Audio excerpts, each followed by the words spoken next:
नमस्कार, आप देख रहे हैं बिजनेस टुडे बाज़ार और आज हम बात करेंगे एक ऐसे स्टॉक्स के बारे में जिसका नाम आपने काफ़ी सुना होगा, क्योंकि इस स्टॉक्स ने पिछले 2 साल में मल्टी बैगर रिटर्न दिया है। जी हाँ, इस स्टॉक्स का नाम है अपार इंडस्ट्रीज़। जी हाँ, अपार इंडस्ट्रीज़ के नतीजे आए हैं और नतीजे इतने शानदार आए हैं कि कंपनी ने एक अच्छा खासा डिविडेंड देने का ऐलान भी किया है। अगर हम पिछले 1 साल के रिटर्न की बात करें तो इस स्टॉक्स ने 175% का रिटर्न दिया है। ये वो स्टॉक्स है जो ज़्यादातर स्मॉल केस में है। ये वो स्टॉक्स है जिसकी सबसे ज़्यादा चर्चा होती है कि जिन लोगों ने शुरुआती तौर पर इसमें निवेश किया, आज उन्होंने काफ़ी मोटा मुनाफा कमाया। जी हाँ, आज हम बात करेंगे अपार इंडस्ट्रीज़ के रिजल्ट के बारे में।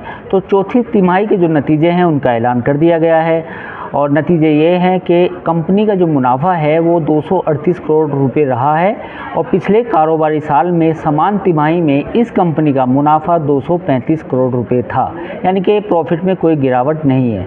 इस दौरान कंपनी की जो आय है वो 4,226 करोड़ रुपए रही है, जबकि समान तिमाही में इस कंपनी की आय 3,803 करोड़ रुपए है। तो कुल मिला के आय भी बढ़ती हुई नज़र आ रही है। कंपनी ने मैनेजमेंट में कोई भी बदलाव की जानकारी नहीं दी है। साथ ही जो डिविडेंड का ऐलान किया है वो 51 रुपये प्रति शेयर का डिविडेंड देने का ऐलान किया है, यानी कि जो डिविडेंड यील्ड है वो करीब 510% बैठेगी और ये डिविडेंड 10 रुपये प्रति शेयर की फेस वैल्यू पर दिया जाएगा। तो कुल मिला के अपार इंडस्ट्रीज़ के अगर हम नतीजों की बात करें तो नतीजे अच्छे हैं। साथ ही जो डिविडेंड का ऐलान किया गया वो भी शानदार है और रिटर्न की अगर हम बात करें तो पिछले 1 साल में ही 175% भागा है और 2 साल में भी इसने अच्छा खासा रिटर्न दिया है। और अब हम बात करते हैं एक और स्टॉक्स के बारे में, क्योंकि अपार इंडस्ट्रीज़ के बारे में हमने बात की और वो है बजाज इलेक्ट्रिकल्स। उसके भी नतीजे आए हैं।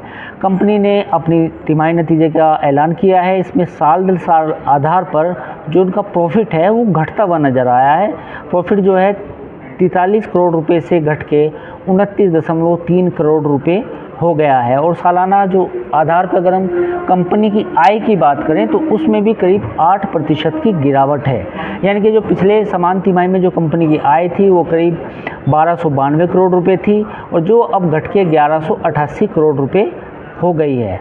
कामकाजी मुनाफा यानी एबिटा की अगर हम बात करें तो वो 94 करोड़ रुपए से घटकर 49 यानी 49 करोड़ रुपए पर आ गया है। इसमें करीब 47% की गिरावट हम मान सकते हैं।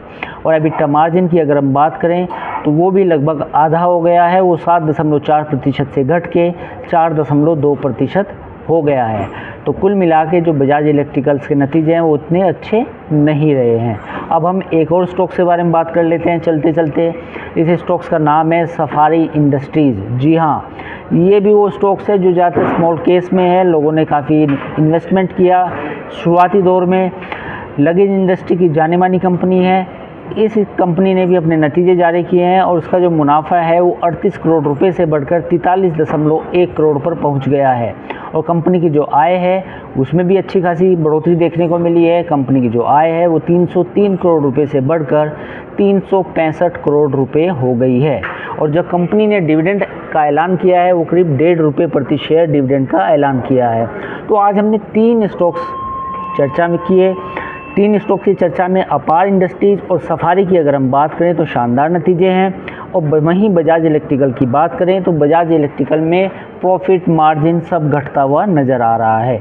तो ये थे आज के नतीजे। बिजनेस टुडे बाज़ार पर खबरों का सिलसिला जारी है। आप हमारे चैनल को लाइक, सब्सक्राइब और शेयर ज़रूर करें।